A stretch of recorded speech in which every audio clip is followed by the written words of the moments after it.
നമസ്തേ.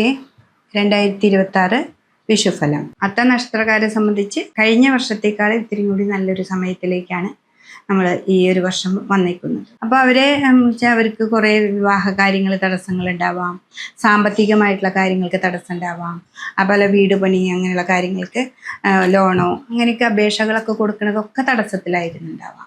അപ്പോൾ ആ തടസ്സങ്ങളൊക്കെ മാറി മുന്നോട്ട് പോകാനായിട്ട് ഈ ഒരു വർഷം ഏറ്റവും നല്ലൊരു സമയമാണ്. അപ്പോൾ ഈ ഒരു വർഷം മേടമാസം മുതൽ തന്നെ നിങ്ങളുടെ തടസ്സങ്ങളുള്ള ഭാവം ഏതാണെന്ന് മനസ്സിലാക്കി അത് മാറ്റി, അതായത് ഇപ്പോൾ വില ലോണൊക്കെ അപ്ലിക്കേഷൻ കൊടുത്തിട്ടുണ്ടെങ്കിൽ അതൊന്നും കൂടി പോയി നോക്കുക, എന്നിട്ട് എന്താണ് അതിൻ്റെ മാറ്റങ്ങളെന്ന് ശ്രദ്ധിക്കുക. അതൊക്കെ ചെയ്ത് കഴിഞ്ഞാൽ നല്ലൊരു മാറ്റമാണ് ഇവിടെ വരുന്നത്. അതേപോലെ വിവാഹ തടസ്സങ്ങൾ ഉള്ളവർക്ക് മഹേശ്വര പൂജ ചെയ്തിട്ടുണ്ടെങ്കിൽ പെട്ടെന്നൊരു മാറ്റം വരാനായിട്ട് സാധിക്കും.